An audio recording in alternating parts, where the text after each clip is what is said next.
Okay, folks, there's dozens of choices when it comes to olive oil, right? But are they all healthy? We're going to find out right now from Cleveland Clinic dietitian Julia Zampano. She's here to sort things out.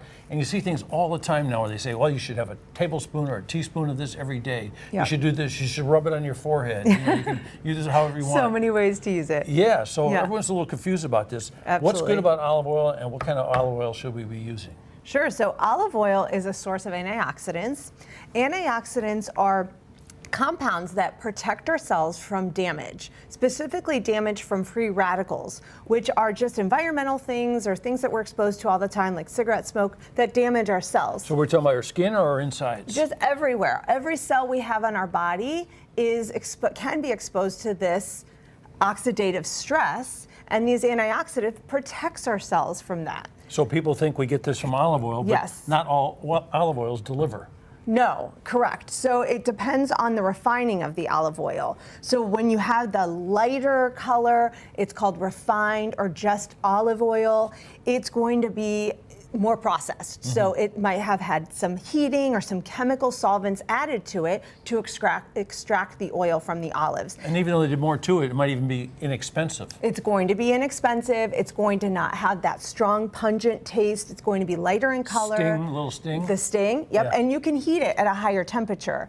So when you're looking at, then there's, grades and levels above it. We're looking at virgin olive oil. Virgin olive oil is very similar to extra virgin olive oil, but it's not the first pressing of the grapes, the first pressing or the cold pressing of the grapes.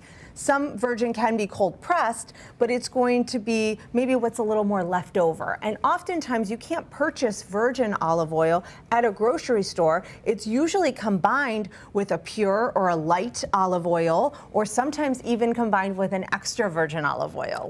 So we're talking about products right now that aren't totally there delivering what everyone says olive oil should be delivering. Correct. Okay. Correct.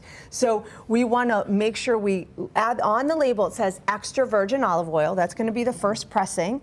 And then you want it to be in a dark bottle like this, because that's going to limit its exposure to light. Light is your enemy. Right. Light is what we don't want, and heat is too. So we do want to minimize heat with extra virgin olive oil. So you put a pretty bottle next to the stove, and it looks great in the kitchen. It's not going to be good after it's been there for a month. Right. Put it up in Not the cupboard, as good. away from the heat, and then maybe get a little teeny bottle that you can use on a more regular basis. Yeah, you can put a little one out there that you use all the time, maybe to dress up your items. Yes. But keep it in the cabinet. Yep. Some comes in cans too. And cans are good, yes, because it minimizes that exposure to light. And just to note, the one big reason we want to consume extra virgin olive oil is because of the polyphenols. Polyphenols are plant compounds that have antioxidant and anti-inflammatory benefits. So it's been shown, when you look at those, the blue zones and, right. The 7 country study, that you look at all these areas that have a greater life expectancy. People live a lot longer. And they live well. They live better, right? So that's what we're looking for. So there's some things right there. Decreased inflammation, lower risk of heart disease. And cancer prevention. Yeah, that's those polyphenols, those antioxidants, that's what they do. They really help protect your body from this oxidative stress or this damage. So what do you think? I mean, you're a professional at this. What do you think about that thing where people think a shot of that every day is good? I usually don't recommend that, actually. I think that you should get in the habit of eating it. I think it's so fun using it in your food, consuming it on your vegetables, as a salad dressing, drizzled over fish. Wherever you can put it. Because then you're digesting it. Yeah. It's just not like running through your system. And I do think if you ever make, steamed broccoli, it tastes so much better with olive oil on top. My daughter cuts up little cucumbers. Use it as a condiment, not while you're steaming it, but as a condiment when it comes out. So here's the tricky part. You can safely cook with olive oil. Even extra virgin olive oil, the smoke point occurs at around 375 to 410, but you are going to kill off some of those benefits, right? So it's safe to cook with it I usually say don't go above 350 to keep it safe, but you are going to lose some of those beneficial properties. But still, it's okay to have a balance of both.